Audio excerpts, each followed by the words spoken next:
Nashikaga miteanambe shishimela nashikaga miteanambe majishosha nashikaga miteanambe. Historia ya Mwanamarundi inafanana na historia ya Musa ambaye aliwatoa wana wa Israeli utumwani. Na Mwanamarundi alikuja kukomesha mateso ya Wasukuma ambao walikuwa wanaibiwa ng'ombe kila siku. Kwanza tukianzia pale kwenye kupasua maji, wale wazungu walipomuuliza mbona tulikufungia kisiwani, umerudije mjini?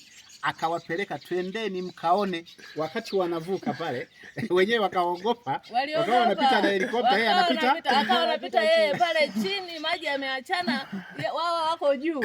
Walipofika kule wakasema hapana, hili hata tuliwezi, bora tuliachie tu uraiani. Wakaliachia likawa uraiani mpaka limezaa watoto wake wawili kule, ndio likarudishwa. Sasa ndio likaitwa la kwanza kabisa, Lisukuma la kwanza ndio lizale Mwenwandeke Lisukuma wa kwanza kabisa. Sasa watu wanajiuliza hapa ni wapi? Jina la hapa ni Ngalitu. Ngalitu ikitana kwa cheni Mwanamarundi. Ngalitu Mwanamarundi seke tukimpaka lolo na abayekekeke nashikaga miteanambe shishimela nashikaga miteanambe majishosha nashikaga miteanambe. Basi hicho ni kibwagika. Mama, hebu tuambie neno la mwisho kwanza.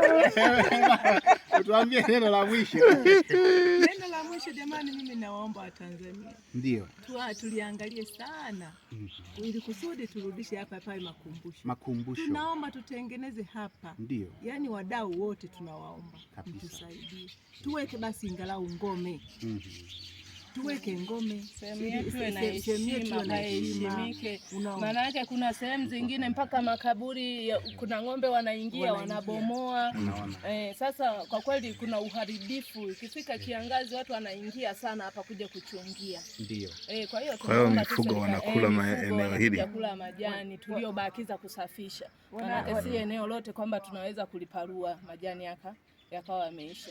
Sasa wanakuja kuingia wanaharibu, wanapoteza kabisa ile asili ya makumbusho. Na wewe unayenitizama popote, inawezekana ni kiongozi wa serikali, sisi ombi letu ni moja, kwamba hapa unapajua na mtu yoyote anapajua kama ni Mtanzania kwamba kuna mtu aliwahi kutokea yuko wa hivi na hivi. Sasa hapa ndiyo nyumbani.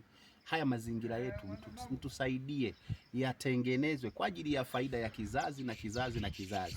Wasije wakawa wanasoma tu vitabu, wanafundishwa historia kwamba alikuwepo Mwanamarundi, lakini watakapokuja wakati huo watakuta yameshakuwa mashamba tu, watu wamelima, kwa sababu hakuna mipaka ambayo inaonyesha hapa ni Ikulu. Na mawe alikuwa ya kusagia madawa haya hapa. Hebu yaangalie, yamulike. Unayaona jamani?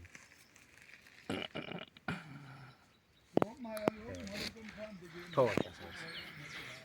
Bakutu ambili ya